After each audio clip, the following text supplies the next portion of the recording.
Hey, what's up, everyone? It's Morey Croson here from the Performance Lab of California, and we have another new breakdown for you today on the shin angle, the first 10, the first 20, how we're using our beginning steps when we talk about the 40, and I'm just going to give you guys more and more information about how you can maximize your 40. The reason is because I'm just a solid person. I'm a nice person. That's got to be the end of the day, because how else would you guys be able to improve without this type of quality information? With that being said, I'm going to hop right into it. I'm going to get off my soapbox here. But big thing is the shin angle. So we got Jamel Dean here on the right. We have, what is his name?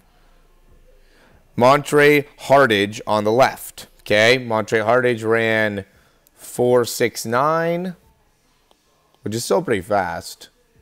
But in the terms of the NFL, it's not going to get the job done. Jamel Dean ran 4.31. So what ended up being the big difference? Well, let's go ahead and take a look. Excellent question. What is the big difference? So let's look at the first step.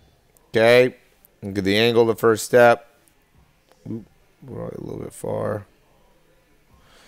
Okay, boom. Boom. Okay, so we can see how each foot is, how each step is. What stands out to me is how high up onto his toe Jamel Dean is, where Morey is a little bit further back. Okay, you can see how he gets that heel. I mean, his heel is still off the ground, but look at how high Jamel Dean's is. So now it takes him, he lands at 0.43, and he's off at 0.63, so it takes him 0.2 seconds for that initial step. Okay, Morey lands at 7.0.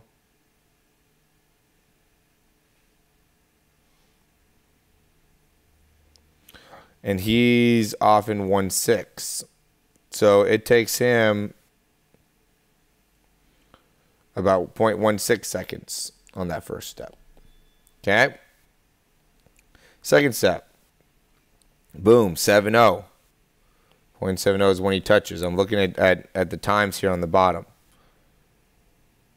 2.3 is when Morey touches. And he's off at probably about 4.1. No, that doesn't look like a 3. 2.41. And then this one is 0.70, and then he's off at 0.86. And so there's a big difference. This one goes to, now he's at 0.16, where now he's at 0.18. So it actually took him longer for the second step than it did for Dean on the second step. And also look at how the difference in, where they're at. Third step here, where they're each touching, right? Dean's at about 3.8, and Morey's at about 3.2. Okay, and I don't want to get too much into all this stuff, because I know this is going to end up get very, very long. But just look at how his feet are so flat onto the ground. Also, look at how bent over he is, where Jamel Dean does a better job with his spine, right? And now we could just go off of the times that we have available to us, right? Morey goes in the first 10 in 1.74. It's hard to tell exactly where he's at, but probably about 1.60, 1.64 is where Dean's at. So he's already winning by 1/10 of a second. Okay, and now we'll go to the next part, the 20. 2.8 is when that foot's crossing through. 2.64. So now he's 0.16 ahead.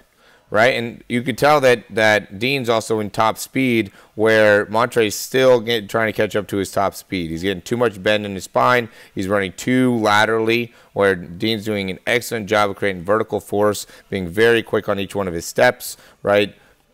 Morey's sitting back too much in his hips there. He's landing with overall too much knee bend in the knees, not able to create very much extension on each one of the steps. So that ends up over a period of time, over a period of steps, that makes a very, very significant difference in how your overall time is. So now Jamel Dean, again, runs 4.31, and then you get 4.69 by Morey. So what ended up causing that? I mean, he was already 0.16 down in that first 20 yards, right? And so just by doing that, he could have gone down to a 4.53 if they were at the same times at 20, and I'm sure if he was able to maximize his 20, he would have been able to get closer down to, in the 4.4s, because he would be better at his actual top end speed, right? Because it's all about being able to transition to top end speed. Montre wasn't able to transition to his top end speed very well, which made it so he ended up getting that 4.69. Where if you do transition to your top end speed well, and you're at a good speed at 20, now you'll be able to maximize that and continue it through at 40. Because at 20, Jamel Dean was at about 2.64. Okay, so in that last 20 yards, what do you take up? Like 1.7 seconds? Right? He ran 20 yards very, very quickly. Where Montre was at 2.8, and he ended up running 4.69. So he ran about 1.19.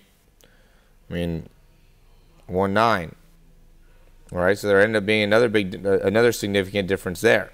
Okay, so it's just the compound. It's the compound. What we want to look into is really the hundredths, right? And so really getting a better understanding of your first step, right, and being able to create force on the first step, because Jamel Dean actually took a longer first step. Okay, so you want to be able to create force, and usually when you have a longer step, you're able to generate force. Second step needs to be quicker, okay, because it took more time for Montre on his second step than he did on his first step. Montre took a good amount less on his second step. And then what are your shin angles, right? Shin angle, shin angle, shin angle, shin angle, shin angle. I always talk to people about what is your freaking shin angle. If your shin angle if you don't have if you're too far bent over, and your shin angle is too straight up, it's just going to be impossible for you to be able to create any force. What Montre did, Montre actually had a pretty good shin angle, but he was still too far bent over. Okay, so you want to be able to control your spine where you're getting plenty of hip range of motion and also maximizing your shin angle.